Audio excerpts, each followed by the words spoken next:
మొన్న నాటేసినప్పుడు బియ్యారాలతోటి నాటేసినామని వీడియో తీసినాం కదా. వేసినప్పుడు పలసగున్నది, ఇట్లా వేసిర్రు, ఇది ఎట్లత్తది ఏం కథ అని బాధ లెక్క అనిపించింది ఈ నాటు చూస్తే.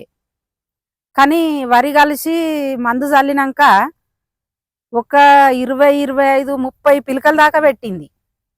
మేము అట్లా ఎన్నడూ కూడా ఇసొంటి నాటు వేపియలేదు, ఈసారి వేపించినాము. ఈ వడ్లు వెళ్తాయా వెళ్ళయా అని వరి కలిసేదాకా ఈ చేను చూస్తే మాకు మస్తు బాధలాగా అనిపించింది.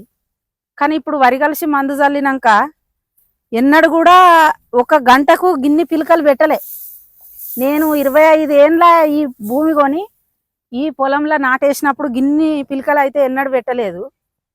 ఇప్పుడు వీళ్ళతో వేపించిన ఇన్ని పిలకలు వస్తాయని నేనైతే ఎన్నడూ కూడా ఇట్లా అనుకోలేదు. ఇవి ఇట్లా ఇగో ఒక్కొక్కటి లెక్క పెడితే ఇంగో 1, 2, 3, 4, 5, 6, 7, 8, 9, 10, 11, 12, 13, 14, 15, 16, 17, 18, 19, 20, 21, 22, 23, 24, 25,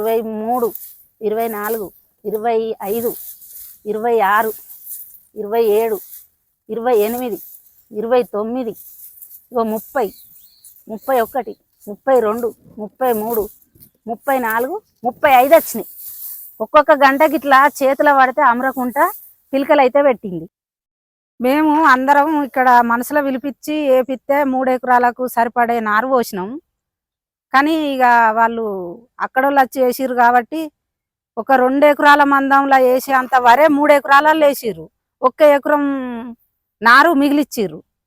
అంత తక్కువ కర్రలు పెట్టి వేసినా కూడా ఇట్లా పిలకలు బాగా వచ్చి గంట పోసింది.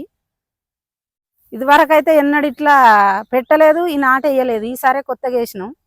ఇప్పుడైతే ఇట్లా పురుగు రోగము అన్నది దోమ అన్నది ఏది లేదు. ఇంకా అప్పుడు ఎప్పుడైనా ఇట్లా దోమ మందు కొట్టేది, పురుగు మందు కొట్టేది, ఎర్రబొమ్మి రోగం వచ్చేది.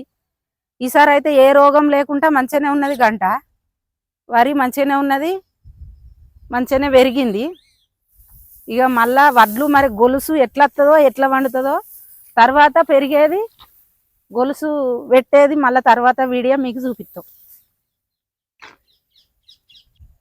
ఇప్పుడు ఈ వీడియో కూడా మీరు అందరు చూడాలని కోరుకుంటున్నా నేను.